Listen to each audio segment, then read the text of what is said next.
My family disowned me after my girlfriend accused me of struggle snuggling her, and now they want to reconnect. My ex-girlfriend cheated on me, and after I found out and confronted her about it, she got scared and told nearly everybody we knew that I had struggle snuggled her to cover up her cheating. I was placed in custody during the investigation, however, I was released as there was no evidence.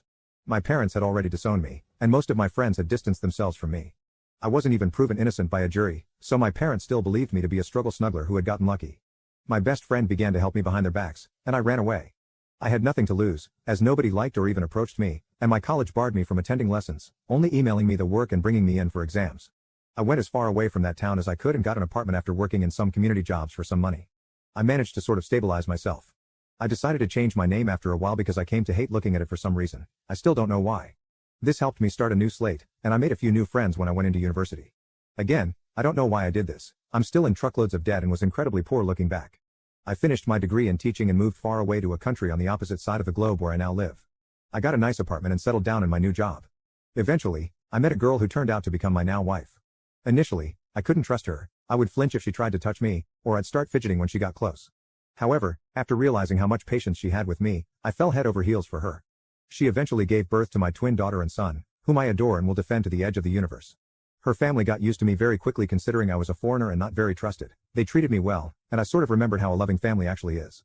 Now I'm living in a nice house with both of my children and wife, and we're very happy. That is until last night when I was playing on our PlayStation with my son while my wife and daughter were in the garden. There was a knock on the door, and lo and behold, my father was there. He smiled weakly and began to speak, but I slammed the door so hard I scared my son. I took him to his room and called for my wife to take my daughter to her bed. She was freaking out, and so was I. My father kept knocking on the door, and I just broke down in that moment.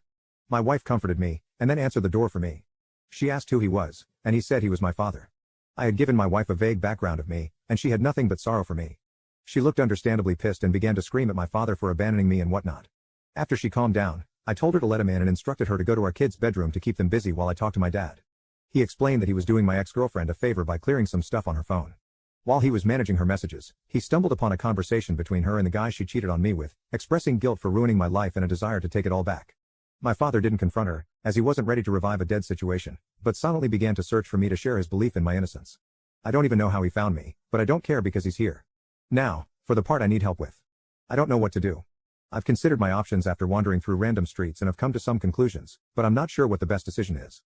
I could turn him away, telling him to go back to our country, leaving me alone, or I could reconcile with him and meet my mother again for the first time in forever. Update 1. I visited my father in his hotel and informed him that I wouldn't reconcile with him or anything like that. He had tears in his eyes but was understanding. He mentioned that he had told my mother about her and cut my ex-girlfriend off from the family entirely. I asked him why there was still contact, as many of you questioned, and he explained that she apparently felt too guilty to really let us go. I'm not too inclined to believe it, as were many of you, but it's closure enough for me.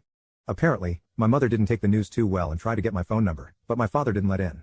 Not sure what I could really trust, given that I feel most of it is just a ploy to get me back into their lives, but after they threw me out onto the streets like a rabid dog, it just makes me sick. My son did end up asking who was at the door, but I told him that it was a colleague. I plan to tell both of them what happened to me in my past when they're older or going through tough times to let them know that I understand. We're all fine. It shook me up a bit, but I hope I have my father's word on him keeping my new life a secret. Update 2. I recently had an incident with my family involving them breaking a promise. It angered me incredibly, and after a lot of thought, I decided I would face them directly. I flew back to my home country and met with everybody involved, my mom, dad, brother, and even the girl who accused me.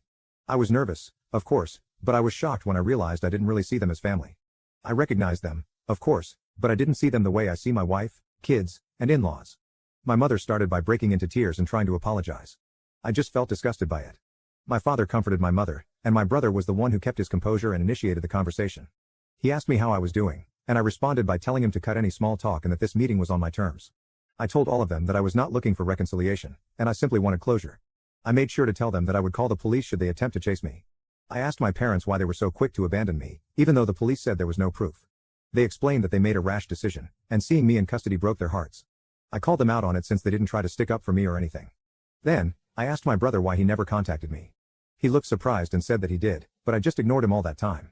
Turns out, he was right. My brother had tried hundreds of times to contact me and give me money to get me off rock bottom. However, he questioned why I never answered and assumed that I hated him because of what happened. Well, as it turns out, my mother had my contacts blocked on all of her phone plans as she paid for my brother's old phone plan. So, I couldn't even receive help when I was completely lost. Then, the cherry on top, my ex. I first asked her why she actually did it. She said that she was scared of what would happen and that she never stopped loving me even throughout it all. She claimed that every session of therapy made her feel even more guilty, as she knew it was all fake.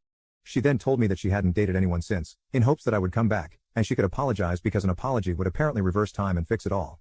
Even that turned out to be a bunch of lies because my father said that he found chat logs of 3 different partners she had when I was away.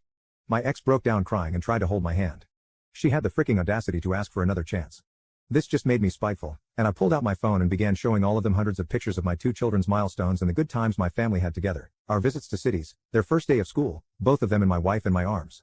I told her that this was what she could have had if she wasn't so stupid, and my parents what they missed out on for not even hearing me out. I had a moment when I thought I had gone too far, but I realized that compared to what they did to me, I hadn't. My visit wasn't all miserable, though, as I met up with my old best friend and his family. They were happy to see me, and I was still grateful for them taking me in when it felt like the whole world was against me. I plan to return to the country one day to show my kids where half of their culture comes from. I won't let them anywhere near my family, though. As far as I'm concerned, my only family is my wife and her family, and my kids. I'd say it went pretty well.